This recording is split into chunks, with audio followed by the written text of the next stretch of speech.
14 अगस्त की भयानक रात थी। अरुणाचल की उस ऊंची चोटी पर तापमान -15 डिग्री से नीचे जा चुका था। चारों तरफ इतना घना कोहरा और बर्फीला तूफान था कि 2 फुट दूर भी कुछ दिखाई नहीं दे रहा था। इतनी कड़ाके की ठंड के बावजूद भी भारत का तिरंगा पूरी शान से बेखौफ लहरा रहा था। पोस्ट के बाहर बर्फ से ढकी तारबंदी के पास नया जवान राघव अकेले नाइट गार्ड पर तैनात था।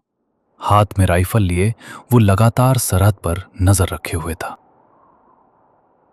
लेकिन हड्डियों को जमा देने वाली ठंड हर गुजरते मिनट के साथ और भी बढ़ती जा रही थी। वो देखता है कैंप के ठीक बाहर अभी भी आग जल रही थी।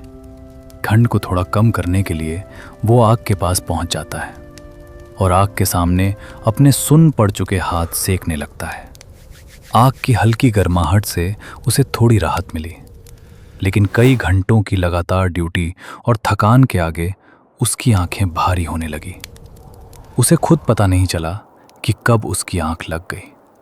तभी चटाक, किसी ने उसके गाल पर इतना जोरदार तमाचा मारा कि उसकी रूह तक कांप उठी। राघव एकदम से उछलकर खड़ा हो गया और घबराकर चारों तरफ देखने लगा, और उसके ठीक सामने भारतीय सेना की पुरानी वर्दी पहने एक जवान खड़ा था। उसकी वर्दी बर्फ से ढकी हुई थी और उस पर पुराने खून के धब्बे साफ दिखाई दे रहे थे। 1962 के दौर की राइफल थी, लेकिन सबसे डरावनी चीज उसकी आंखें थीं। घने कोहरे के बीच उसकी आंखें हल्की सफेद रोशनी की तरह चमक रही थीं। राघव कुछ पल तक उसे बस देखता रह गया। दोनों के बीच गहरी खामोशी छा गई। तभी उस जवान ने अपनी कड़क और भारी आवाज में कहा, सोना मत सिपाही। राघव एकदम सहम गया। जवान ने उसे देखते हुए कहा, देश की सुरक्षा तुम्हारे हाथों में है और तुम सो रहे हो। एक पल की खामोशी के बाद उसने अपनी दाहिनी तरफ इशारा किया। अपनी दाहिनी तरफ देखो। राघव ने तुरंत अपनी नजर घुमाई और जो उसने देखा उसे देखकर उसके होश उड़ गए। कंटीली तारबंदी के पास घने कोहरे की आड़ में 2 हथियारबंद घुसपैठिए तार काटकर चौकी के अंदर घुसने की कोशिश कर रहे थे। राघव की नींद और डर दोनों एक पल में गायब हो गए। उसने तुरंत अपनी राइफल संभाली और चौकी का अलार्म दबा दिया। अगले ही पल वी वी पूरी पोस्ट सायरन की तेज आवाज से गूंज उठी। घुसपैठिए अचानक हुए अलार्म से घबरा गए। राघव ने अपनी पोजीशन संभाली और जवानों को सतर्क किया। कुछ ही सेकंड में चौकी के बाकी जवान भी अपनी राइफल लेकर बाहर आ गए। घने कोहरे और बर्फीले तूफान के बीच चारों तरफ हलचल मच गई। घुसपैठिए वापस सीमा की तरफ भागने लगे, लेकिन तब तक भारतीय जवान पूरी तरह सतर्क हो चुके थे। एक बड़ा हमला नाकाम हो चुका था।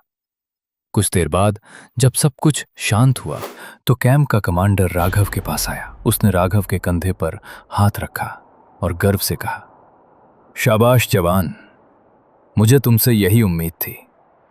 राघव ने सिर झुकाकर सलाम किया, लेकिन उसके चेहरे पर जीत की खुशी नहीं थी, क्योंकि राघव जानता था आज जो कुछ हुआ था उसका असली हकदार वो अकेला नहीं था। अगर उस रहस्यमयी जवान ने उसे वक्त रहते नींद से नहीं जगाया होता तो शायद वो घुसपैठियों को कभी देख ही नहीं पाता। राघव ने एक बार फिर उसी दिशा में देखा। उसके मन में बस एक ही सवाल था, आखिर था कौन? वो तुरंत उसी जगह की तरफ वापस गया जहां कुछ देर पहले वो जवान खड़ा था, लेकिन वहां पहुंचकर राघव कुछ पल के लिए ठिठक गया। सब कुछ बिल्कुल वैसा ही था। वही बर्फ, वही घना कोहरा, वही धीमी धीमी जलती हुई आग, लेकिन वो जवान वहां कहीं नहीं था।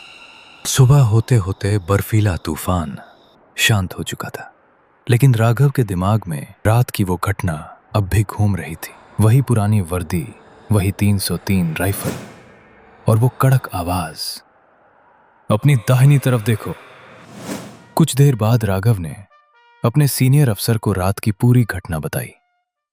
अफसर ने उसकी बात ध्यान से सुनी। लेकिन जैसे ही राघव ने उस पुराने सैनिक की वर्दी और राइफल का जिक्र किया, अफसर कुछ पल के लिए बिल्कुल शांत हो गए। फिर उन्होंने कहा, मेरे साथ आओ। दोनों पोस्ट के अंदर बने एक छोटे से मेमोरियल की तरफ गए। उस जगह को बहुत ही सुंदर तरीके से सजाया गया था। राघव को कुछ समझ नहीं आया।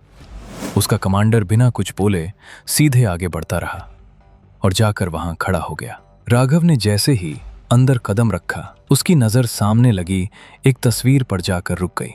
उस तस्वीर में वही चेहरा था, वही वर्दी, वही जवान। राघव कुछ पल तक तस्वीर को देखता रहा। फिर उसने धीमी आवाज में पूछा, सर ये कौन है? अफसर ने तस्वीर की तरफ देखते हुए कहा, राइफलमैन जसवंत सिंह रावत। राघव की नजर तस्वीर से हट नहीं रही थी। अफसर ने आगे बताया, 1962 का युद्ध था।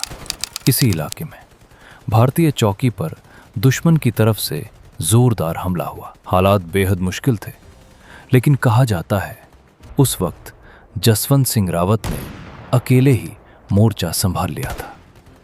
बर्फ से ढकी उस ऊंची पहाड़ी पर एक जवान और सामने दुश्मनों की पूरी टुकड़ी।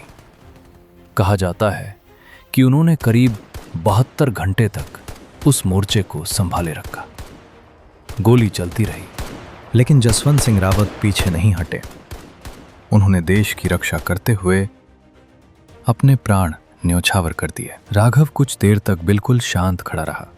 फिर उसने तस्वीर की तरफ देखते हुए धीमी आवाज में पूछा, लेकिन सर, अगर वो 1962 में ही शहीद हो चुके थे, उसकी आवाज हल्की पड़ गई, तो कल रात मेरी जान किसने बचाई? अफसर ने राघव की तरफ देखा। इस बार उनके चेहरे पर कोई मुस्कान नहीं थी।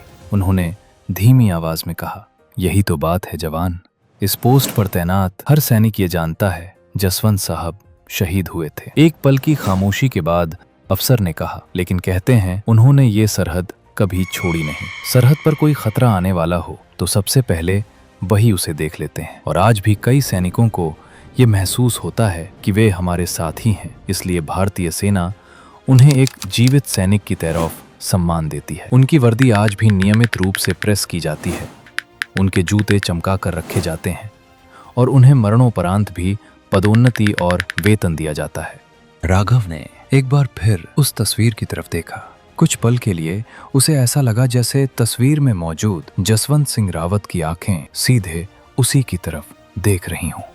राघव कुछ देर तक उस तस्वीर को देखता रहा। उस रात के बाद जब भी वो उस पोस्ट पर ड्यूटी देता, उसे एक बात हमेशा याद रहती, सरहद पर कोई जवान कभी अकेला नहीं होता, क्योंकि कुछ सैनिक अपनी आखिरी सांस के बाद भी अपना फर्ज निभाते रहते हैं। और शायद इसीलिए आज भी हमारे जवानों के बीच एक बात कही जाती है, देश की रक्षा करने वाले वीर कभी मरते नहीं, वो बस अमर हो जाते हैं।